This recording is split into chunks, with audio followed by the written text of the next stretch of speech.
This video is brought to you by the Logitech Lightspeed Wireless range of keyboards, mice and headsets, the benchmark in wireless gaming performance. With the arrival of Hitman 3, things are looking up for Danish studio IO Interactive. Having firmly found its own footing in the last few years, the third entry in IO's rebooted Hitman series is perhaps its best yet. And it arrives at an opportune moment just after the launch of next-generation consoles. While this is a firmly cross-generation release, appearing across a wide range of consoles, it clearly demonstrates the benefits of the new machines, with its most polished release yet. So today join me as we discuss the new locales, appreciating the visuals on display in the latest iteration of the in-house Glacier Engine, while checking out the benefits of playing on next-generation consoles. Like Hitman 2, however, the third game also allows users to access all previous maps in the first two titles, and each of these maps have received numerous visual updates, allowing us to draw that comparison as well. So, grab your piano wire, suit up, and let's begin.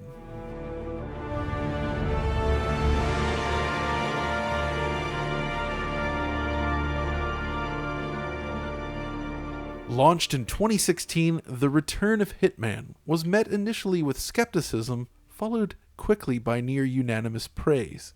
But things didn't start so well on the technical side. The original release on PlayStation 4 and Xbox One ran with an uncapped frame rate with unstable performance, but over time, both Hitman and its follow-up received significant changes and improvements, especially with the arrival of the PlayStation 4 Pro and Xbox One X.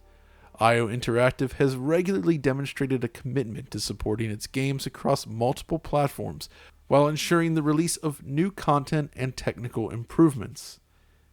Hitman 3, however, arrives in perhaps the best shape yet.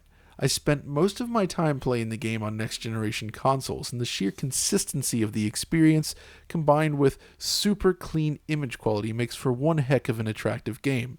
Sure, it's not pushing any boundaries in terms of what next-generation consoles can offer, but it's a great-looking game nonetheless. Before we dive into the next-generation difference, however, let's discuss the visuals in general. To do that, I've opted to use the Xbox Series X version of the game as it offers a full native 4K presentation running at 60 frames per second. The other versions are covered in the version comparison video. Hitman 3 takes you to numerous beautiful new locations. The first mission is set up at the apex of a towering skyscraper situated above Dubai. You begin your mission, the gleaming glass beside you reflects the environment utilizing the render-to-texture reflection feature first exhibited in Hitman 2. You eventually make your way inside, donning the classic 47 suit in the process. One thing is immediately apparent. IO Interactive has tackled a remarkably ambitious opening map for Hitman 3. What do I mean by that? Well, mainly, the environment is packed with reflective surfaces everywhere, including metal and glass, in addition to large crowds. Everything is brightly lit as well. This is the exact type of scenario where imperfections become extremely obvious. So how did they tackle this new environment? Well, reflections are obviously the key point here. As we saw outdoors, render-to-texture reflections are still used in select circumstances. They're rendered at quarter resolution on console, but they look excellent. The idea is that a separate camera sort of captures the scene, and the resulting data is fed into this texture, allowing for a perfect reflection. But there are still imperfections which ray tracing could solve, which is why you only see it on such flat surfaces. Other more generic reflections are simply displayed using cube maps. But one of the new additions to the Glacier Engine are screen space reflections. Now this technique is nothing new in the gaming space, but it's critical to this map, and it allows the surrounding scene to reflect more realistically across the shiny surfaces. Basically, this shiny wonderland of metal and glass relies very heavily on a wide range of techniques to simulate reflections. This feels like something that could be replaced eventually with ray-traced reflections in a future patch. Another minor detail I noticed that I really appreciated are these windows.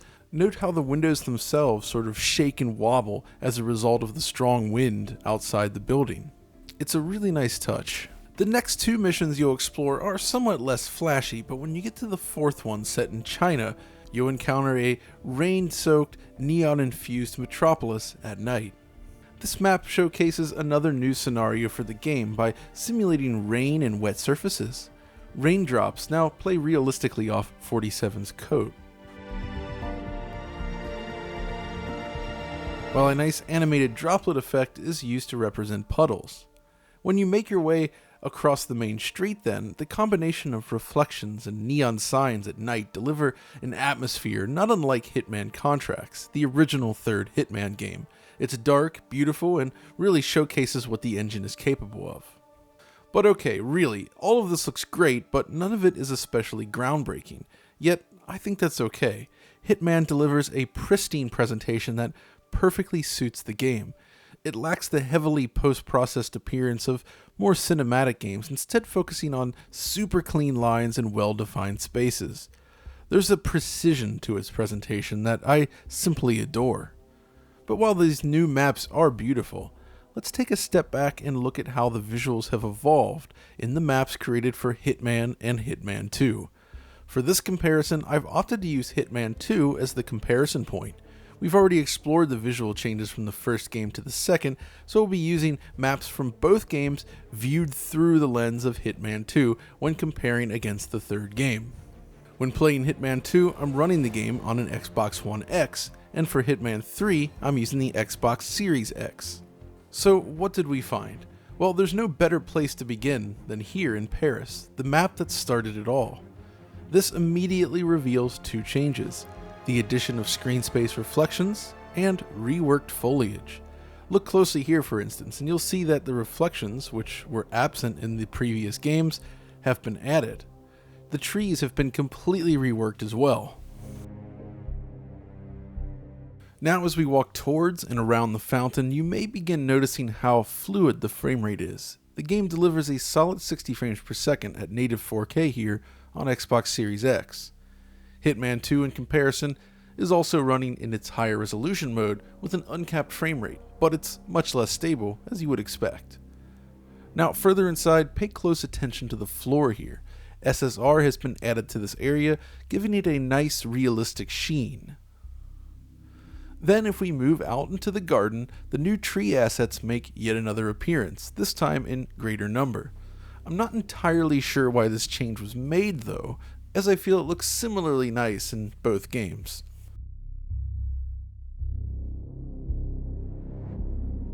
Moving on to Sapienza, the trees and reflections remain the only obvious difference here. This change, however, does impact where shadows are cast into the scene, which does slightly modify the look of the level. Otherwise, it's basically the same beautiful stage as before, only with a host of subtle differences.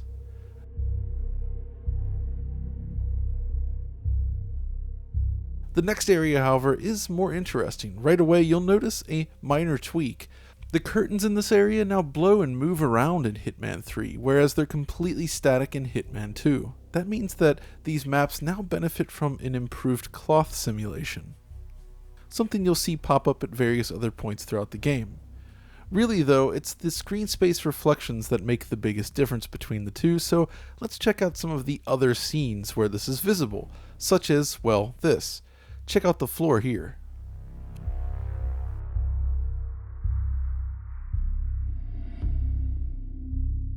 Or here, in Miami, both during the introduction scene and while walking around, of course. Check out the ceiling area.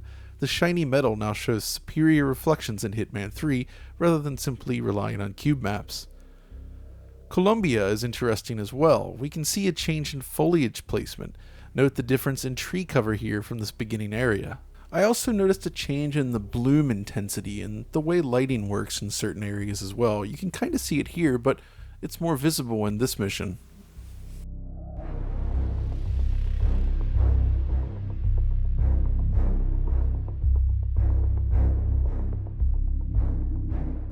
So you're beginning to get the picture then, I suppose. The upgrade is relatively minor in most cases, but the benefit is certainly welcome. And moreover, having all three games neatly playable from within Hitman 3 on a next-gen console is extremely welcome.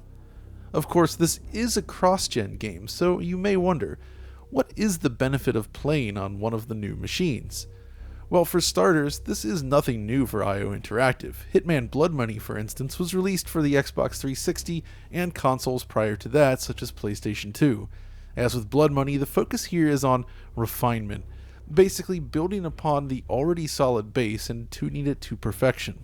So, for comparison's sake, I stacked up the game running on Series X against the most powerful last-generation machine, the Xbox One X.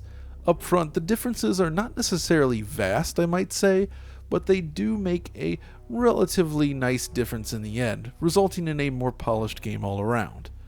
First, let's begin with resolution.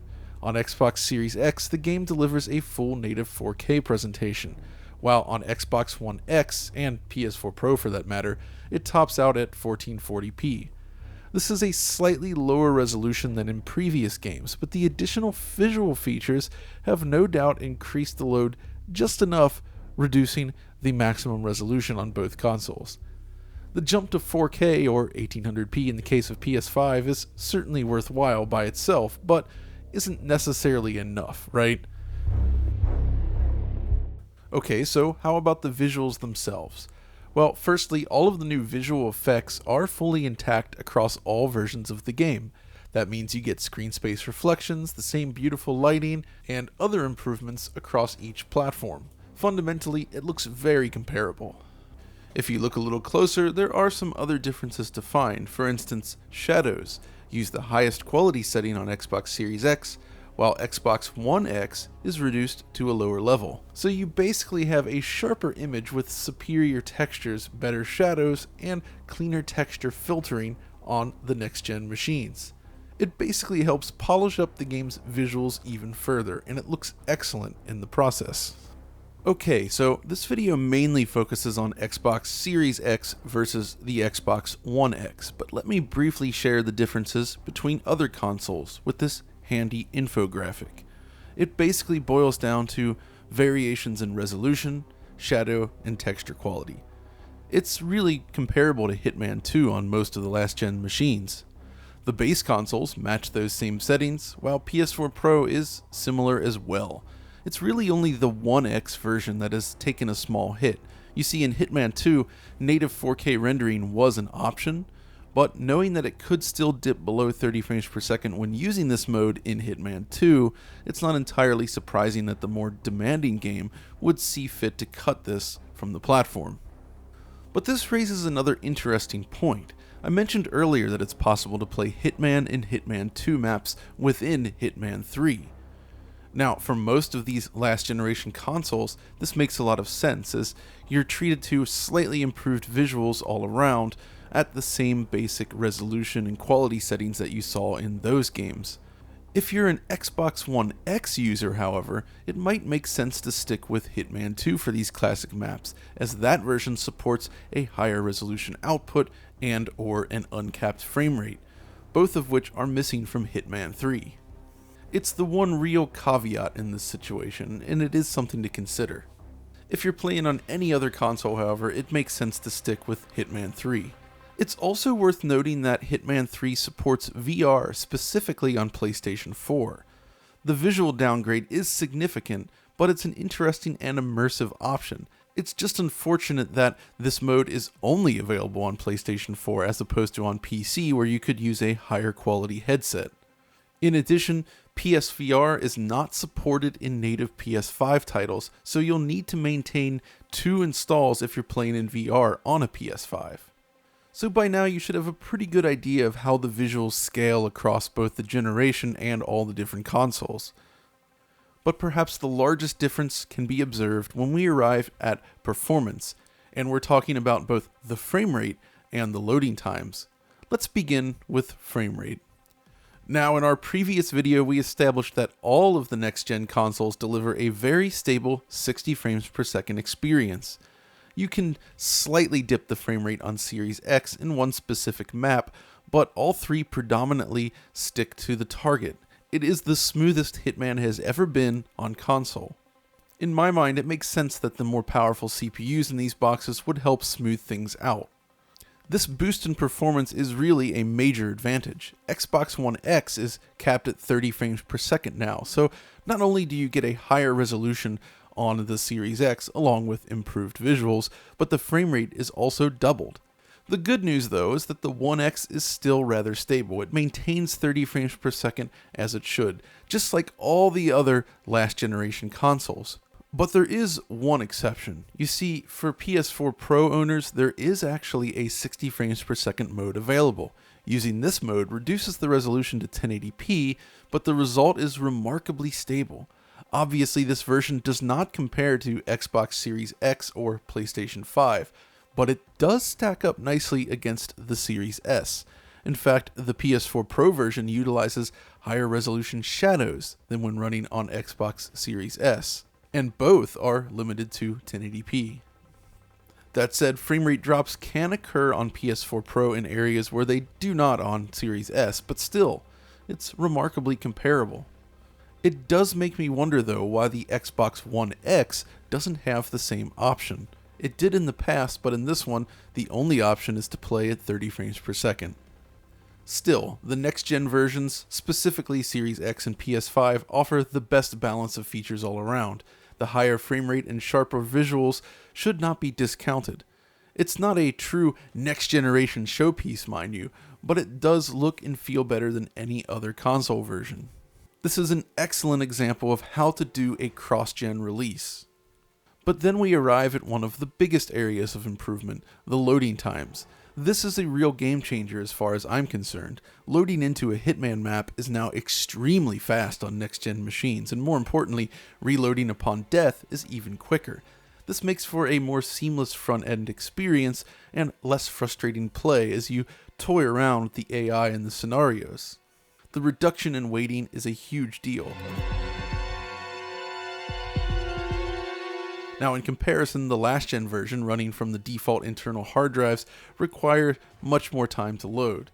It is comparable to previous entries in the series, of course, but you'll still spend so much more time waiting on these last-gen machines. For this test, I used the Xbox One X, but it seems comparable on all of the other machines as well. So what's the takeaway here then? Well, Hitman 3 is a fine example of doing cross-generation gaming right. All platforms receive an attractive, performant version of the game. I think this is something that really needs to be highlighted, as releasing so many unique versions of a game is no small feat. It's especially true when you look back at the previous generation, where gamers on PS3 or Xbox 360 were often left with lousy, low-performance versions of games. That's not the case here, and the developer has ensured that everyone has a great experience. The only real question mark, and something I did not get to test for this video, is the Switch version, which is really just cloud streaming. Perhaps we can check that out in the future. Now, for owners of the latest consoles, such as PlayStation 5 or Xbox Series X, this release is especially attractive. It looks, runs, loads, and plays better than any prior entry in the series on console. The performance mode was a nice addition in those prior releases, of course, but neither Xbox One X or PS4 Pro could ever truly lock to 60 in all cases. Now it's basically possible, aside from that troublesome area in Mendoza. Now there have been some technical hoops to jump through, of course, as well, when it comes to carrying over your progress and or unlocking legacy content, but I am fairly confident that everything will be sorted out shortly, if not already by the time you're watching this. But that's going to do it for this video. If you enjoyed it, as always, be sure to like and subscribe and ring the notification bell for instant updates from Digital Foundry. Come find us on Twitter if you want to discuss the game. And until next time, this is John, signing off. A breakthrough in design and engineering, the G915 features Lightspeed Pro-grade wireless, advanced LightSync RGB, and new high-performance, low-profile mechanical switches. Meticulously crafted from premium materials, the G15 is a sophisticated design of unparalleled beauty, strength and performance. Meet G15 Lightspeed and play the next dimension.